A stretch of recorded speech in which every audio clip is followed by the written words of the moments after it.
So in this article, it shows that like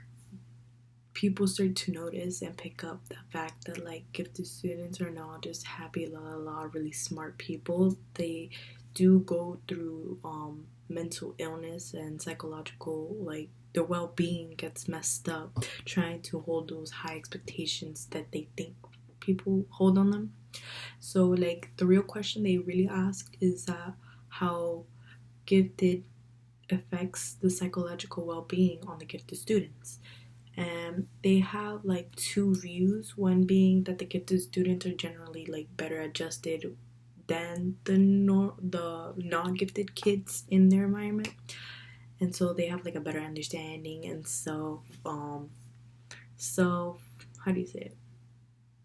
respect, or have the capacity to have self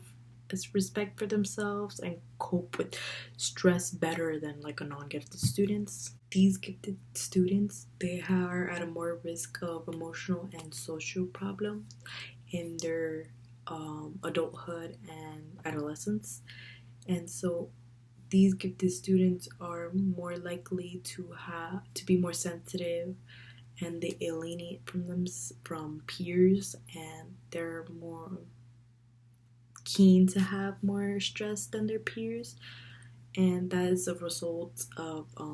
their process thinking, like their thinking process, which is cognitive, and the capacity of their thinking process. And so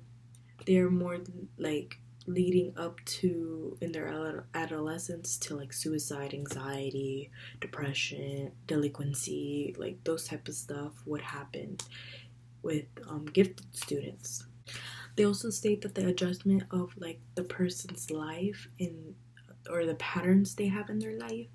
is based on a positive or negative adjustment, which is the positive adjustment is where they cope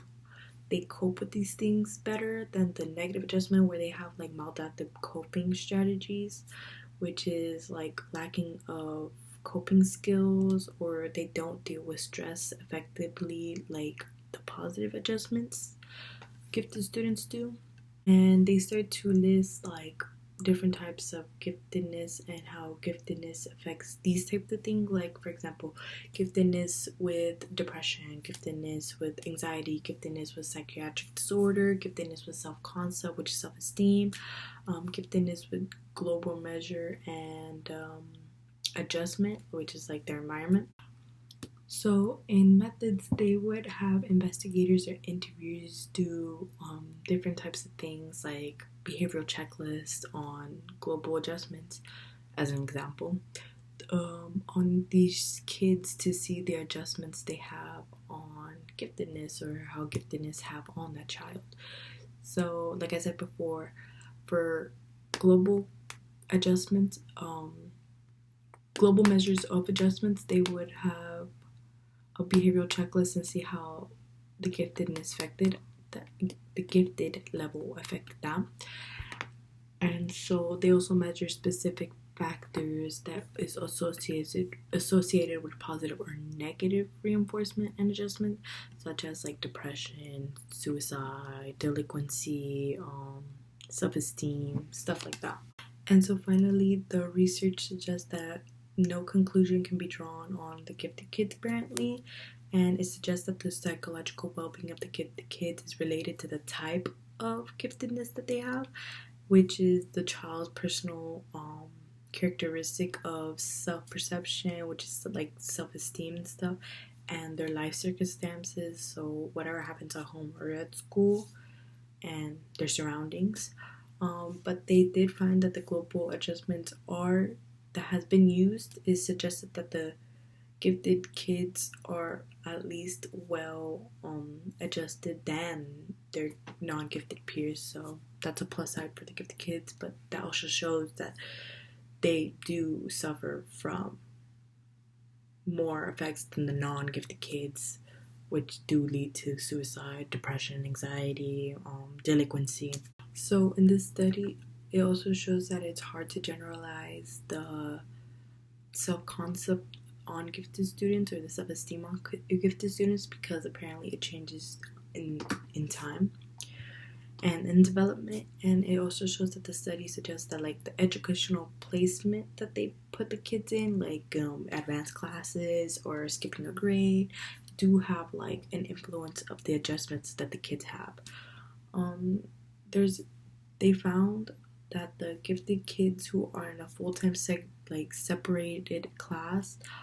um do tend to have lower self-esteem, lower self-concept of themselves and perception of themselves than the kids who are gifted and do have separated classes part-time though, so not full-time. There is no support also in the studies that the gifted kids experience more depression or more anxiety than the non-gifted peers do, and the rate seems to be similar for both non-gifted and gifted peers or students. And only shows that the anxiety level is higher in the gifted kids, but that's pretty much it. And the social adjustments of the verbally gifted kids, or like people who are more advanced in reading, is more negative than the people who are more advanced in math or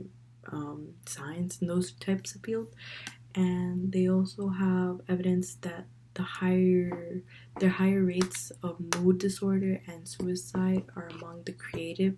people, like the writers, than the people who actually do art, like math, more related to math, because geometry and stuff. They also need the when they were doing those studies, they would always jump to conclusions from saying that A equals to B, B equals to C, so C must equal to A. So they would argue that like the gifted kids who experience stress are going to be different, and the high level stress is known to be a problem to mental health. So they would connect gifted kids and mental health together, which should not be done, and they would do it in the problems, but they adjust it in the results. So as a result, they did find outcomes for the giftedness and its correlation to the children's psychological well-being, but the outcomes that are negative and positive tend to like clash with each other, so they would be at the same level. So there's really no drastic change in giftedness and well-being with non-gifted peers and gifted peers.